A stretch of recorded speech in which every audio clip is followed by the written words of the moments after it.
Schwartz Sez, brought to you by your Southeast Michigan Ford dealers. Think Ford first. And the Henry Ford Medical Group, team physicians for the Detroit Lions. All right, this week the coach is hanging down at the Hard Rock Cafe downtown with a whole bunch of fans, and he joins us live from the Hard Rock Cafe. Let me ask you this. Your team's getting a lot of love all throughout the country. Columnists, newspaper, TV, everything. Is that just one more thing that they're going to have to learn how to deal with, or do you think they've already got that down pretty much pat? No, a lot of our players have been through that before, whether it's been in college, NFL, it doesn't matter. I think it's just sort of business as usual for our guys now.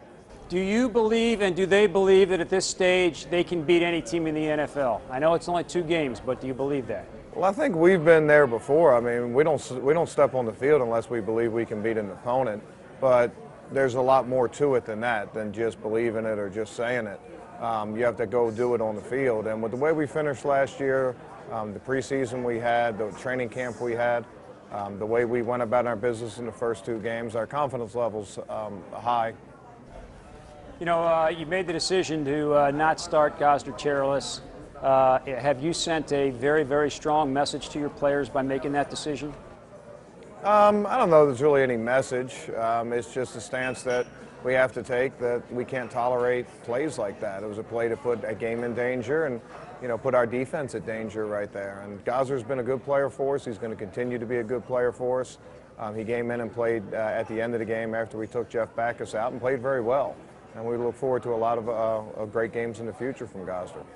The offense gets most of the pub with Matthew and Calvin and Nate and those guys.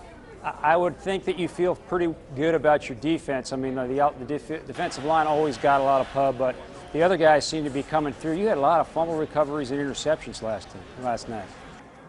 Well, anytime you keep an opponent from a touchdown, keep them out of the end zone, it's a good thing. We didn't play our best the first couple series of that game, but we were able to put the fires out. They were attacking us on the perimeters rather than attacking us up the middle the way they normally do. So we adjusted our defense, held them to a couple field goal attempts. They only made 1 of them. And then all of a sudden started hitting our stride, started stopping the inside run. We were stronger on the perimeter. And then our pass rush starts creating turnovers for us. We put quarterbacks on the clock. They don't have a lot of time to throw, and when they do, we have guys that can make plays down the field. Turnover is really the big story of this game. Just our ability to put our offense in good position, our offense capitalize on those, and that's really what turned it into the blowout that it was. Gunther Cunningham got a shower of Gatorade after the game. He, of course, was with Kansas City for 11 years. Does that say something about what the defensive players think about Gunther a little bit? Yeah, the players have a lot of respect for Gunther, and it's more than respect. Gunther's a guy that's been around the NFL. He's seen a lot of things, and he calls it the way it is. And sometimes it's hard coaching. Sometimes he tells them things they don't want to hear. But there's a lot of respect that he calls it the way he sees it, and he speaks from the heart. So it was special. Gunther still has a lot of family that live in Kansas City. He worked there for 11 years, and he wanted to perform his best, against his former team, and defensive players helped him out doing that. All right, the other day we heard about Jim Leyland being a little superstitious and not changing his underwear and doing things like that because the Tigers are rolling. Are you a superstitious guy, and after 2 wins, are you going to start driving the same way to the stadium and doing things in a similar fashion? No, I'm probably the least superstitious guy there is.